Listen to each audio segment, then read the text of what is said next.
ஸ்மைல்மேன் சரத்குமாருக்கு 150வது படம். So Sarathkumar sir அப்படிங்கிற ஒரு ஆளுமை வந்து கிட்டத்தட்ட 72-73 வயசு ஆகிடுச்சு.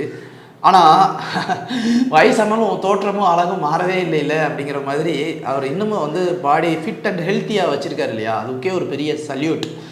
இந்த படத்தோடைய கண்டென்ட்டுமே வந்து அந்த மாதிரியான ஒரு கண்டென்ட்டு தான். ஒரு ஆக்சிடெண்ட்டில் வந்து ஒருத்தர் வந்து நீ வந்து எப்போ இருட்டிலேருந்து வெளியில் வரையோ அப்போ நான் திரும்ப உள்ளே வந்துடுவேன் அப்படின்னு சொல்லி ஒன்று சொல்லிடுறாரு. சொல்கிறதுனால அவர் வந்து ஒரு ஆக்சிடெண்ட்டில் வந்து அல்சைமர் நோய் அப்படிங்கிறதுனால பாதிக்கப்படுறாரு. ஒரு வருஷத்தில் அவருடைய ஒட்டுமொத்த மெமரியுமே அவர் இழந்துருவார். அப்படிங்கிற ஒரு கண்டிஷனில் அவர் போலீஸ் டிபார்ட்மெண்ட்டில் இது வரைக்கும் சால்வ் பண்ண கேஸ் என்ன அப்படிங்கிற அந்த ஒரு விஷயம் சிபிசிஐடியாக இருந்து இது எல்லாத்தையும் ஒரு புத்தகமாக தொகுத்து வழங்குறாரு. அந்த புத்தகம் தொகுத்து வழங்கும் போது மேடையில் பேசும் ஐம் ஃபிட் அண்ட் ஹெல்த்தி அப்படிங்கிற ஒரு விஷயத்த சொல்கிறாரு. ஆனால் அவருக்கு அல்சைமர் நோய் இருக்குது அப்படிங்கிற ஒரு விஷயத்த மீடியா முன்னாடி சொல்லாமல் மறைச்சிடுறாரு.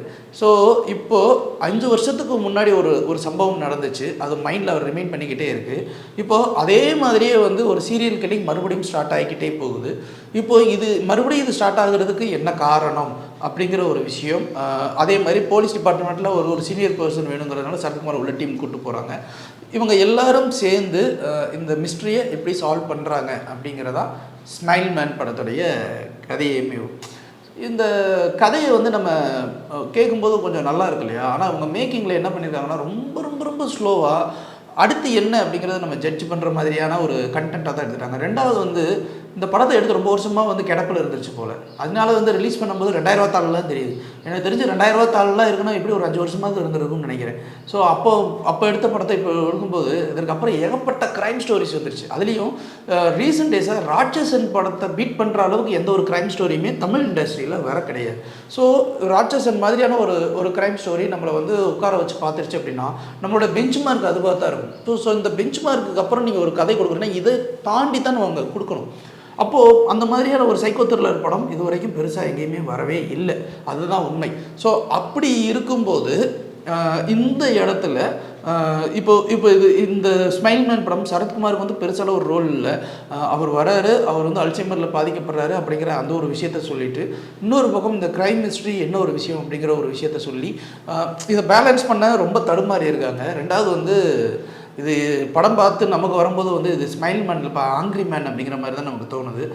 சரத்குமார் சார் வந்து இது 150வது படம் அப்படின்னு போட்டிருக்காங்க இல்லையா, அவர் கொஞ்சம் நிறைய நல்ல கதைகள் சூஸ் பண்ணி கூட பண்ணியிருந்துருக்கலாம். ஏன்னா அவர் இதுக்கு முன்னாடி வந்து போர் தொழில் படம் எவ்வளவு கம்பீரமாக இருந்துச்சு அப்படிங்கிறது நமக்கே தெரியும். ஸோ இந்த மாதிரி அவருடைய மிடுக்குக்கு ஏற்ற மாதிரியான கதைகள் இருக்கும்போது அது பார்க்குறதுக்கு நல்லா இருக்கும். பட் இங்கே அது ரொம்பவே மிஸ்ஸிங் அப்படின்னு தான் சொல்லணும். இதில் ஒவ்வொரு கதாபாத்திரமும் அந்த சைக்கோ ஒரு ரீசன் சொல்லுவாப்புல, அந்த ரீசன்லாம் ஏற்றுக்கிற மாதிரிலாம் இல்லை. அதாவது சைக்கோ அப்படிங்கிறவங்களுக்கு வந்து எந்த லாஜிக்கும் கிடையாது, ஓகே அக்செப்டபிள். பட் எந்த ஒரு ரீசனும் இல்லாமல் நான் வந்து நல்லா இருக்கேன் தெரியும். ஒரு மனிதனுக்கு வந்து ஒரு மோட்டிவேஷன் இருக்குது அப்படின்னா அந்த மோட்டிவேஷன் முடிகிற வரைக்கும் அவனை வந்து அதை அடிச்சுக்கிட்டே தான் இருக்கும். இதுதான் சைக்கலாஜிக்கலாக சொல்கிற ஒரு விஷயம். அப்படி இருக்கும்போது ஃபார் எக்ஸாம்பிள் இப்போ நம்மளே எடுத்துக்கோமே, இப்போது நமக்கு வந்து ஒரு ட்ரிங்கிங் ஹேபிட் இருக்குது அப்படின்னா நம்ம வந்து நைட்டு வந்து ஒரு வேளை ட்ரிங்கிங் ஹேபிட் முடிச்சுட்டு காலையில் எழுந்திரிக்கும் போது இனிமேல் நம்ம குடிக்கவே கூடாதுன்னு நம்ம நினச்சிக்கிட்டே இருப்போம். பட் கரெக்டாக 9:30 அந்த மாதிரி ஆகுது அப்படின்னும் போது நம்ம மைண்ட் இன்டியூஸ் பண்ணும். உடனே வந்து ஒரு கட்டிங்கை வாங்கி அடிச்சுட்டு தூங்கணும்ப்பா அப்படின்னு நமக்கு தோணும்.